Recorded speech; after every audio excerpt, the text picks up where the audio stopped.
So, if hypothetically speaking, following a referendum, one were to behead the managing director, it would be the case that she would have to go through a legal process that establishes her culpability for any crimes committed after her published statements were committed, and because of any incitement that her words may have caused under existing British criminal law.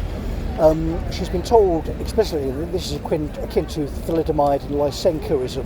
So thalidomide, of course, was it was a drug given to pregnant women before they gave birth that created lots of birth deformities. It was a big scandal, and the medical profession learned from that kind of thing in terms of medical ethics, medical testing.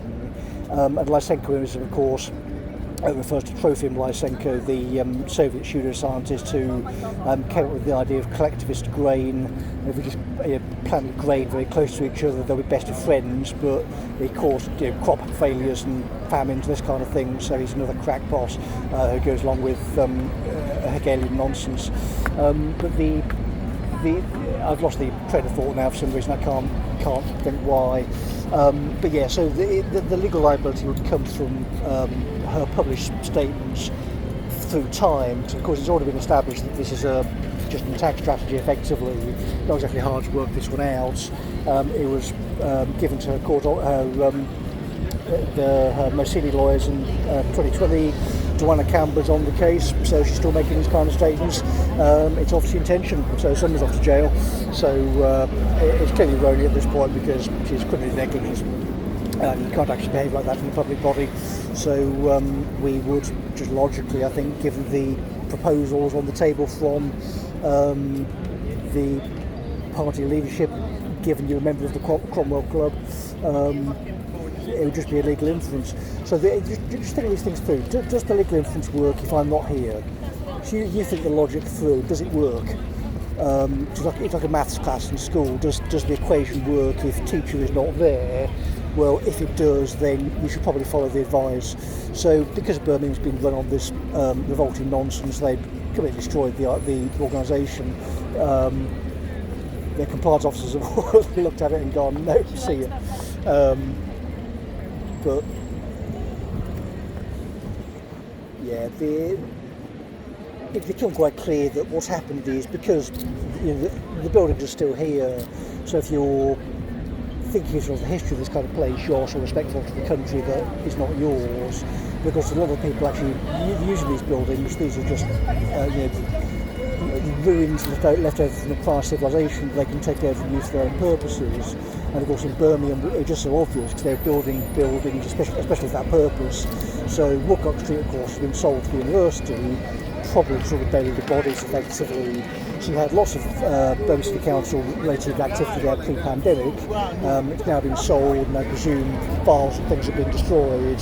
So when of course the takeover happened, they could flush guys out who weren't really with the programme.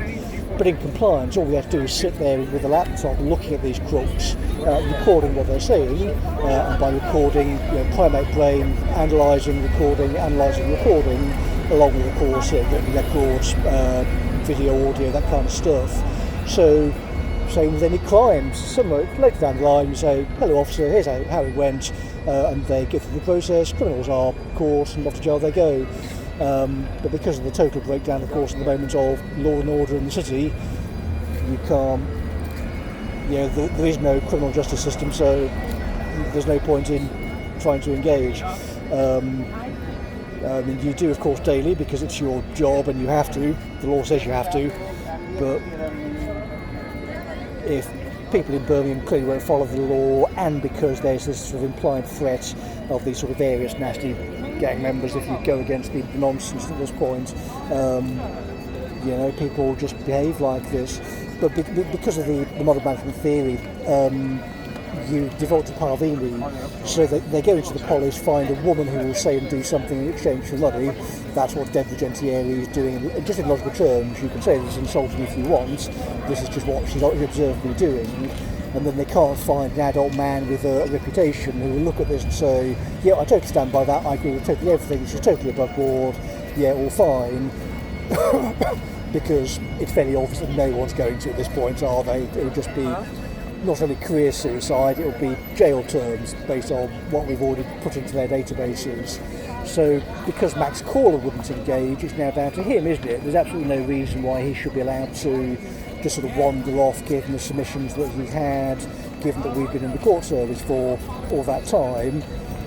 So if your commissioners can't talk to your court officers, then how can you run the local authority?